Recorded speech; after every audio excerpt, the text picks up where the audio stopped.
Question बताओ, उसके बाद फिर शुरू करते हैं। मैग्नेटिक फील्ड से रिलेटेड एक क्वेश्चन। मैग्नेटिक फील्ड से रिलेटेड एक क्वेश्चन देखो आप। एक वायर है जिसमें 5 एम्पियर की करंट फ्लो हो रही है अपवर्ड डायरेक्शन में। दूसरा है इसमें 15 एम्पियर का करंट फ्लो हो रहा है, ये भी अपवर्ड डायरेक्शन में है। इससे 4 सेंटीमीटर की डिस्टेंस पर 4 सेंटीमीटर की डिस्टेंस पर एक पॉइंट पी है और इससे जो ये डिस्टेंस है कितना है, 6 सेंटीमीटर है। तो इस पॉइंट पर टोटल मैग्नेटिक फील्ड क्या होगी, ये फाइंड करनी है। क्योंकि डायरेक्शन, देखो डायरेक्शन को लेकर बहुत ज्यादा राइट हैंड पाम रूल्स पढ़े हो ना। राइट हैंड पाम रूल्स क्या है, कुछ नहीं करना है, जिधर करंट की डायरेक्शन है वहां आप अंगूठा रखो अपना और इसको ऐसे जिधर रखने के बाद ये जिधर मुड़ रहा है, ऐसा नहीं अब इधर रख दिया तो इधर तो नहीं मुड़ेगा, टर्न किधर करेगा पाम, अंदर की तरफ ना। तो जो डायरेक्शन होगी, इसका मतलब अगर मान लो कि यहाँ पे हमने एक, मान लो करंट यहाँ ले लिया, अगर इसको आप यहाँ पे अंगूठे को रखो तो किधर हो जाएगा डायरेक्शन, इधर जाएगा ना, अरे इधर जाएगा। और अगर इसको आप इधर रख दो, किधर जाएगा, कि जहां करंट की डायरेक्शन हो वहां आप अंगूठा रखो और जो ऐसे जिधर ये पाम आपका पूरा रोटेट कर रहा है उधर ही मैग्नेटिक फील्ड की डायरेक्शन होगी। और कुछ चीजों को याद रखो, जैसे जनरली आप क्या जानते हो, पेपर में जब हम कोई डायरेक्शन को ड्रा करते हैं तो ऊपर क्या होता है, नॉर्थ, नीचे साउथ, यहाँ ईस्ट और यहाँ वेस्ट। तो अपवर्ड डायरेक्शन में नॉर्थ वाले को किससे रिप्रेजेंट करते हो, ईस्ट क्रॉस से, और साउथ की तरफ जब होता है तो डॉट से। ये जान रहे हो ना, ये जानते ही होंगे। तो बस अब इसमें अगर मान लो कि इस पॉइंट पे आओगे, अगर मान लो यहाँ पे अगर ऐसे आप पकड़ लिए तो किधर आ रहा है, बाहर की तरफ, इसका मतलब इसकी डायरेक्शन किधर होगी, किधर, साउथ की तरफ। किधर जा रहा है डायरेक्शन, साउथ की तरफ। अगर इसको आप लाओ, इसको आप यहाँ पे करंट पकड़ो, यहाँ पे लगाओ, किधर जा रहा है, किधर जा रहा है, बस नहीं समझे। जहां पे देखो, जहां पे करंट जिस डायरेक्शन में फ्लो हो रहा है उसी डायरेक्शन में अंगूठा रखो आप, ठीक, ये रख लोगे ना ये। अब इसके बाद किधर फ्लो हो रहा है, अंदर तरफ जा रहा है। तो इसको जब लेकर आओगे ऐसे, आप इसको यहां रख लो, किधर आ रहा है, बाहर की तरफ, नीचे की तरफ आ रहा है ना, तो डायरेक्शन किधर हो गई। इसी तरीके से इसका अगर देखो तो यहाँ पे रखोगे, जिधर ये मुड़ेगा, अभी थोड़ा नहीं ऐसे उल्टा मुड़ेगा, उल्टा नहीं मुड़ेगा, किधर मुड़ेगा, अंदर की तरफ, ऐसे ही मुड़ेगा। इसको आप यहाँ पे रखो, इस पॉइंट पे निकालना, जिस पॉइंट पे उसको हाथ में ले जाओ, मोड़ो, किधर जा रहा है, ऊपर की तरफ जा रहा है, ठीक है। तो किधर हो गया, ए, कुछ नहीं करना, डायरेक्शन करंट के डायरेक्शन में अंगूठे को रखना है और जिधर ये मुड़ रहा है वही आपका मैग्नेटिक फील्ड की डायरेक्शन होगी, ठीक। तो अब देखो दोनों क्या हो रहा है, अभी कुछ इस पे समझे डायरेक्शन निकालने के लिए। तो अगर इसके वजह से तुम B1 मान रहे हो तो B1 की वैल्यू क्या लिखोगे बताओ, म्यू नॉट अपान 4 पाई होता है, 4 पाई 2i अपान r। जब यहाँ 2 पाई लोगे तब ये 2i नहीं होगा। तो इसका मतलब, इसका हम क्या लगाए यहाँ पे, स्टार, स्टार लगा देते हैं। स्टार का मतलब नॉर्थ की तरफ जा रहा है, ठीक। और जब और इसका जब लिखोगे B2 तो म्यू नॉट अपान 4 पाई 2i अपान r, एक इधर क्या लगाओगे, डॉट, क्यों, क्योंकि ये साउथ की तरफ जा रहा है, समझ गया ना। बाकी आप B1 B2 वैल्यू रख के निकाल सकते हो। इसकी वैल्यू क्या निकाल के आंसर बताओ इसका कितना, हाँ 2.5 इंटू 10 पावर -5 टेस्ला। अच्छा पहले दिए थे क्वेश्चन है, चलो तब तो जिस हम इसको इसलिए दे दिया हूं कि वो डायरेक्शन को लेकर बड़े परेशान थे तुम लोग, हम सोचे चलो क्वेश्चन करा देते हैं। इसको तो बता दो, ये वाला भी तो दिए थे क्वेश्चन, इस वाले में डायरेक्शन बताओ क्या होगा। इसमें आपका 20 एम्पियर का करंट फ्लो हो रहा है और इसमें आपका 30 एम्पियर का करंट फ्लो हो रहा है। ये तीनों पॉइंट में हम निकलवाए हैं क्वेश्चन, लेकिन डायरेक्शन आपको बताना है, डायरेक्शन के साथ नहीं लिखे थे।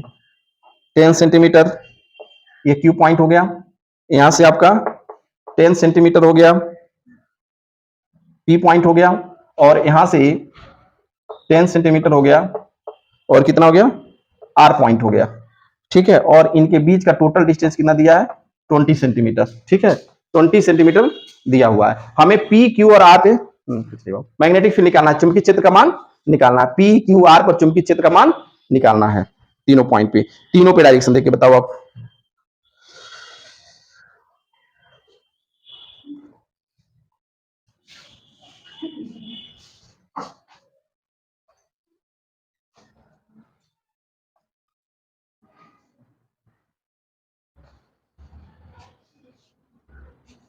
समझ पा रहे हो क्वेश्चन है, हमें इसके वजह से कहीं पे भी मैग्नेटिक फील्ड पूछ सकता है, यहाँ पे भी, यहाँ पे भी, यहाँ पे, बस मैं इसलिए दे रहा हूँ कि एक बार डायरेक्शन को क्लियर कर लो।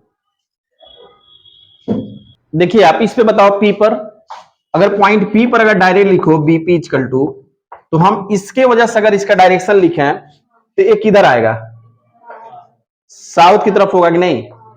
और इस इसको जब ऐसे करोगे तो ऊपर जाएगा, यानी आके ऐसे जाएगा, यानी इसका मतलब इसके वजह से किधर होगा, ऊपर की तरफ नहीं होगा। अरे भाई इसके वजह से जब आप देखो अंगूठा लगाओ करंट की डायरेक्शन में, इसको आप ऐसे हो रहा है कि नहीं, नीचे की तरफ ऐसे जाएगा ना। और इसमें जब आप लोगे तो इसका अगर मान लो इसका करंट किधर है, नीचे की तरफ है, तो अगर इसको आप ऐसे कर रहे हो तो ये ऐसे जाके ऊपर जाएगा, ऐसे आके ऊपर जाएगा, ऐसे फ्लो के। इसको ऐसे भी समझ सकते हो, जब भी करंट नीचे की तरफ फ्लो होगी तो इसकी डायरेक्शन हमेशा करंट का ऐसे होता है, इधर होता है, ऐसे होता है, ठीक है। और इसका जो होगा ये ऐसे होता है। तो ए मैग्नेटिक फील्ड की डायरेक्शन आपका मतलब ये हो गया, यानी किधर जाएगा, ऊपर की तरफ, और इसका नीचे की तरफ। तो इसका जब आप लिखोगे तो क्या लगाओगे, स्टार, डॉट, डॉट लगाओगे, क्या लगाओगे, डॉट, क्योंकि साउथ की तरफ आ रहा है। और इसके वजह से जब यहां लगाओगे तो ये क्या लगाओगे, क्रॉस, स्टार नहीं क्रॉस है, ठीक। तो अब आप इसके वजह निकाल सकते हो ना, यानी इसके वजह से मैग्नेटिक फील्ड, इसके वजह से जो मैग्नेटिक फील्ड होगी और इसके वजह से दोनों का डायरेक्शन अपोजिट हो गया ना, तो ऐड करोगे माइनस करोगे, माइनस निकाल लोगे, ठीक है। अगर क्यू पर अगर निकालना हो तो क्या करोगे, देखो क्यू पर इसके वजह से लाओगे तो ये ऐसे ऊपर जाएगा, किधर जाएगा, ऊपर जाएगा। और इसके वजह से भी अगर देखो तो ये भी किधर जा रहा है, ऑलरेडी ऊपर ही जा रहा है। तो दोनों क्या हो गए, बी स्टार, दोनों क्या हो गया, B1 भी क्या हो गया, स्टार, और B2 भी क्या हो गया, स्टार, मतलब क्रॉस, क्रॉस हो गया। तो फिर दोनों क्या हो जाएंगे, ऐड हो जाएंगे। तो डायरेक्शन रिजल्ट भी क्या लिखोगे, क्रॉस। लास्ट फाइनल में रिजल्ट के साथ भी आप दिखा सकते हो कि मैग्नेटिक फील्ड की डायरेक्शन किसमें, तो जो अधिक है, जो अधिक है उसमें से घटाओगे, हाँ, जो अधिक होगा उसी की डायरेक्शन होगी हमेशा। जैसे मान लो ए आपका डाट वाला है, तो जो रिजल्ट आएगा फाइनली, मान लो आ गया 10⁻⁴ टेस्ला, तो वहां डाट लिख सकते हो ऐसे, ठीक, क्योंकि जो अधिक होगा वो अपने तरफ टर्न कर लेगा ना, फिर मुड़ लेगा। ऐसे ही आर पे बताओ, आर पे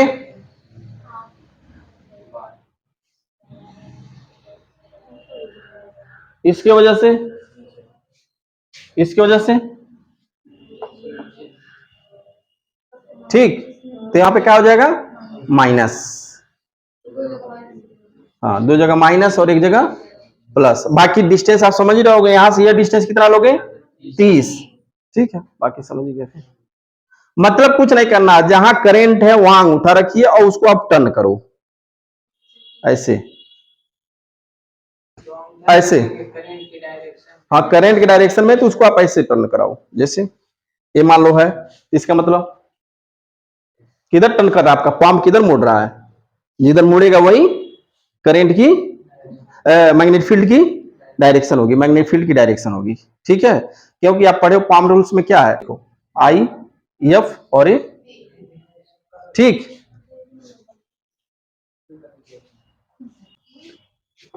Lorentz force, Lorentz force, Hindi में हो जाएगा लॉरेंज फोर्स, लॉरेंज बल, लॉरेंज बल क्या होता है बताओगे, क्या होता है, हाँ बताओ, ठीक है। लॉरेंज फोर्स क्या होता है, देखो जब भी कोई कंडक्टर ऐसी जगह हो जहां पे मैग्नेटिक फील्ड और इलेक्ट्रिक फील्ड दोनों हो, जब भी कोई कंडक्टर ऐसे जगह मूव करे जहां पे मैग्नेटिक फील्ड भी प्रोड्यूस हो और इलेक्ट्रिक फील्ड यानी चुंबकीय क्षेत्र भी उत्पन्न हो और वैद्युत क्षेत्र भी, तो उन दोनों की वजह से उस पर फोर्स लगेगा। जैसे मान लो किसी चार्ज को, किसी आवेश को हम जब वैद्युत क्षेत्र में रखते हैं यानी इलेक्ट्रिक फील्ड में रखते हैं, तो उस पर फोर्स क्या लगता है, F equal to Q into E। ये इलेक्ट्रिक फील्ड है, मान लो E लिख देता हूं, इलेक्ट्रिक फील्ड में। लेकिन जब यही चार्ज किसी मैग्नेटिक फील्ड में रखा जाता है और मोशन करता है, तो उस पर जो फोर्स लगता है एफ बी, चलो बी लिख देता हूं, एफ एम लिख देता हूं, मैग्नेटिक फील्ड एफ एम, तो उसकी वैल्यू क्या होती है बताओ? क्यू क्या पढ़े हो? वी क्रॉस बी पढ़े हो आप ना। जब भी कोई चार्ज किसी मैग्नेटिक फील्ड में मोशन करता है, यानी जब कोई आवेश किसी चुंबकीय क्षेत्र में गति करता है तो उस पर एक बल लगता है, और उसका बल का मान क्या होता है? Q V V sine theta. और इसका जब इलेक्ट्रिक फील्ड में होता है तो इस पर कौन सा फोर्स लगता है? Q E. इन दोनों को जब ऐड करते हैं तो हमको क्या मिलता है? यानी किसी भी मैग्नेटिक फील्ड, यानी जब भी कोई कंडक्टर किसी ऐसे फील्ड में मोशन करता है जहां मैग्नेटिक फील्ड और इलेक्ट्रिक फील्ड दोनों हो, और उन दोनों फील्डों की वजह से जो फोर्स प्रोड्यूस होता है, उन दोनों फोर्सों का टोटल सम ही क्या कहलाता है? Lorentz force. यानी एफ इक्वल टू क्या हो जाएगा? F E plus F M. बोलो ठीक है, F E plus F M. अब एफ इक्वल टू जब आप लिखोगे तो यहां क्या लिखेंगे? Q E plus Q V cross B. Q V cross B, या इसी को क्या, इसी को लॉरेंज बल भी कहते हैं, और इसी को हम लिख सकते हैं ऐसे भी, एफ इक्वल टू क्यू क्या कर लो? कॉमन कर लो, तो यहां क्या बच गया? E plus V cross B. ये क्या कहलाता है? Lorentz force. आया था, बात नहीं करिए। फोर्स ऑन करेंट कैरिंग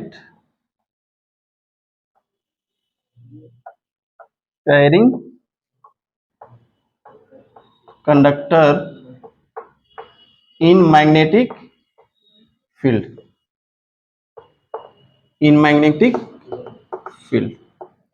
मतलब एक धारावाहिक चालक जिसे चुंबकीय क्षेत्र में रखने पर लगने वाला बल, किसी धारावाहिक चालक पर लगने वाला चुंबकीय बल, धारावाहिक चालक पर चुंबकीय बल। जैसे मान लो कि एक ऐसा हम कोई भी एक ऐसा मान लो किसी बैटरी से कनेक्ट करके, चलो इसको कर दिए, और इसको हम क्या लगा दिए? यहाँ पे एक कुंजी लगा दिए, ठीक है। इसमें क्या फ्लो हो रहा है? एक करंट फ्लो हो रहा है, और इसमें एक हमने एक कंडक्टर ले लिया ए और बी, जिसकी लेंथ कितना है? एल। और ये सब क्या है? यहाँ पे मैग्नेटिक फील्ड है, ये मैग्नेटिक फील्ड में रखा गया है।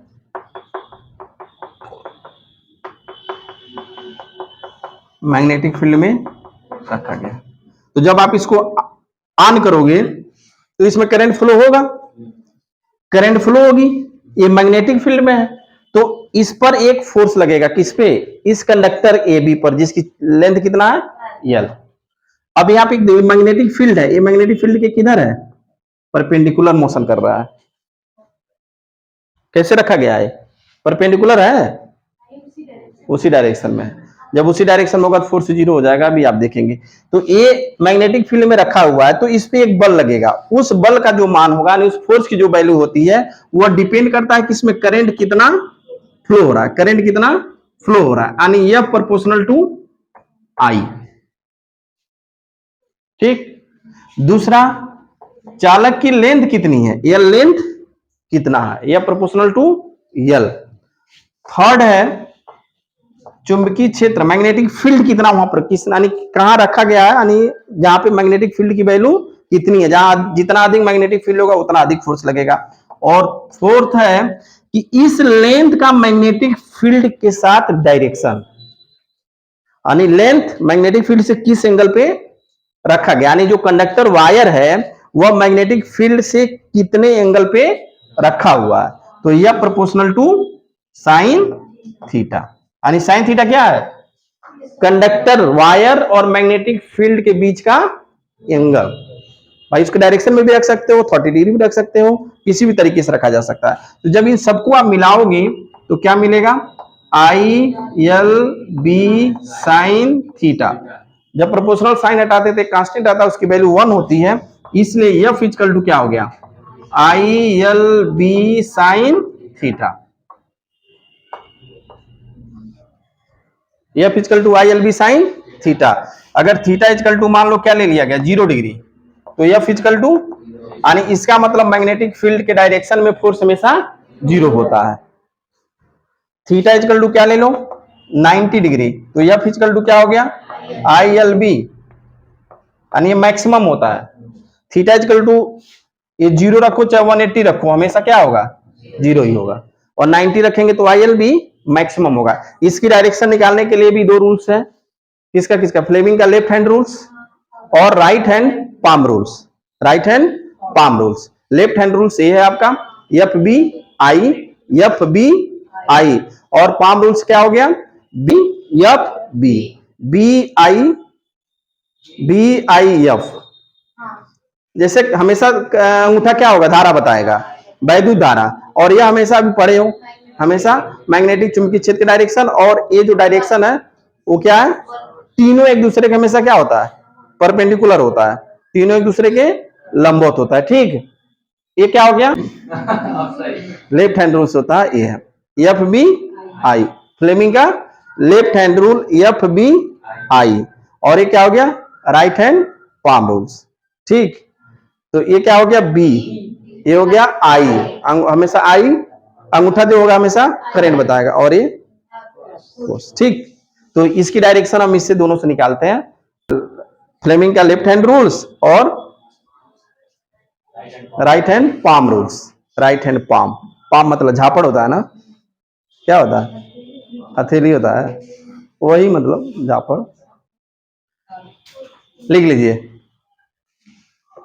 इसको वेक्टर के फॉर्म में। देखो ये ILB साइन थीटा है ना, तो इसको जब वेक्टर के फॉर्म में आप लिखोगे, सही कह दी, वेक्टर के फॉर्म में लिखोगे तो हमेशा LB के डायरेक्शन में होता है, LB। तो क्या लिखोगे, F equal to IL cross B, L की डायरेक्शन B से होता है, तो जिसकी डायरेक्शन जिससे होता है उसी को हम लिखते हैं। जैसे उसमें पढ़े थे ना, V B के डायरेक्शन में जाता है, तो V क्रॉस B किए थे, तो L B के डायरेक्शन से है, तो इसलिए L क्रॉस B।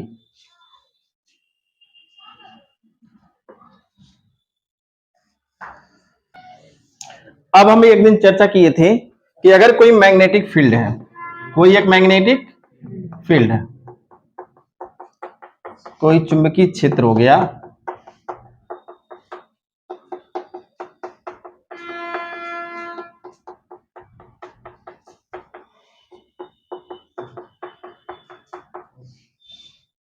इसमें कोई भी चार्ज इसके डायरेक्शन में भी मोशन कर सकता है। तो जब डायरेक्शन में अगर V स्पीड से जा रहा है तो यहाँ पे थीटा इक्वल टू क्या होगा, 0 डिग्री, तो F इक्वल टू क्या होगा, 0। या अगर इसके अपोजिट डायरेक्शन में आ रहा है तो थीटा इक्वल टू 180, फिर F इक्वल टू 0, यानी दोनों कंडीशन में आपका 0 होगा। लेकिन अगर परपेंडिकुलर एंट्री कर रहा है, तो जब भी वो किसी भी मैग्नेटिक फील्ड में जब कोई आवेश लंबवत प्रवेश करता है तो उसका पथ कैसा हो जाता है, कैसा होता है, सर्कुलर होता है। जबकि चुंबकीय क्षेत्र में बताए थे उसमें परवलयाकार होता है, पैराबोलिक होता है। ठीक है, इलेक्ट्रिक फील्ड में जब कोई आवेश, कोई चार्ज एंट्री करता है परपेंडिकुलर, तो उसका पथ कैसा बनता है, बताए थे ऐसे। इलेक्ट्रिक फील्ड है, प्लस और माइनस, यहां से एक इलेक्ट्रॉन रोट करते तो ऐसे चला जाता है, निकाले थे ना ये, y इक्वल टू कुछ कितना होता है, फिर आया था परवलयाकार होता है, फिगर वगैरह। तो ऐसे इसमें भी है कि चुंबकीय क्षेत्र यानी मैग्नेटिक फील्ड में जब कोई चार्ज परपेंडिकुलर एंट्री करता है तो उसका पथ कैसा होता है, सर्कुलर होता है। अगर मान लो कि इसका रेडियस कितनी हो जाए, इस मान R ले लो, ठीक है, ये मान लो ऐसे रोटेट कर रहा है।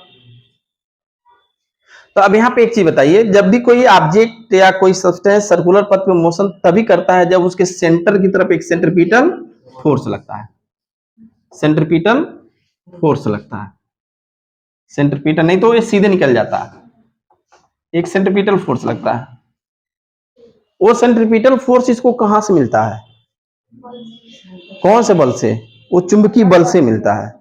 यानी जब कोई आवेश किसी मैग्नेटिक फील्ड में मोशन करता है V स्पीड से, तो उस पर जो फोर्स लगता है उसकी वैल्यू क्या पढ़े हो, QVV, चलो कोई बात, QVV साइन थीटा। लेकिन जब परपेंडिकुलर है तो F इक्वल टू क्या हो गया, QVV, यही हुआ ना, QVV हुआ, साइन 90 हो गया। अब यही फोर्स इसको क्या देगा, अभिकेंद्र बल देगा, सेंट्रीपिटल फोर्स देगा। तो अगर मान लो कि चार्ज का मास कितना है m, और r रेडियस पर अगर मोशन कर रहा है, तो जो सेंट्रीपिटल फोर्स होता है उसकी वैल्यू क्या होती है, mv स्क्वायर अपॉन, बहुत इंपॉर्टेंट है ये फार्मूला, हाँ, F equal to mv square upon r। यह F कहां से मिल रहा है, यहां से, तो Q V V equal to क्या हो गया, mv square upon r, v से v कैंसिल, तो r इक्वल टू क्या हो जाएगा बताओ, mv अपॉन qv। पहला क्वेश्चन यही होता है, रेडियस पूछता है, क्या हो गया, रेडियस हो गया। या इसी को ये भी लिख सकते हो, r equal to p upon qb। Momentum अगर दे दे तो वहां कंफ्यूज और परेशान होना नहीं है, r equal to p upon qb हो गया, क्योंकि p equal to m into v होता है। दूसरा, वन राउंड कंप्लीट करने में जो लिया गया टाइम है उसको क्या कहते हो, पीरियोडिक टाइम, आवर्तकाल। तो समय इक्वल टू क्या पर है, टोटल डिस्टेंस, तो वन राउंड में टोटल डिस्टेंस कितना होगा, 2 पाई r अपॉन किस स्पीड से, v। ठीक है, तो t equal to 2 pi, r की वैल्यू रख दो, M B upon Q B upon v, v से v कैंसिल, तो क्या आ गया, t equal to 2 pi m upon Q B. ठीक है, फ्रीक्वेंसी अगर इसी की फाइंड करनी है, फ्रीक्वेंसी क्या होता है, यूनिट सेकेंड में number of turn, unit second में यानी एकांक समय में चक्रों की संख्या, एकांक समय में चक्रों की संख्या को क्या कहते हो, आवृत्ति, यानी number of turn in per unit time equal to frequency T F, F equal to 1 upon T. तो एफ इक्वल टू क्या हो गया बताओ, Q B upon 2 pi M.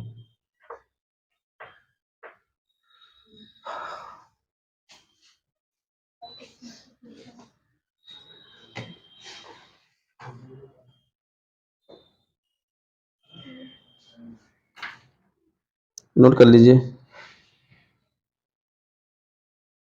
लिख लो, motion in charge in magnetic field, चुंबकीय क्षेत्र में आवेश की गति, चुंबकीय क्षेत्र में आवेश की गति, motion of electric charge in magnetic field, motion of electric charge in magnetic field.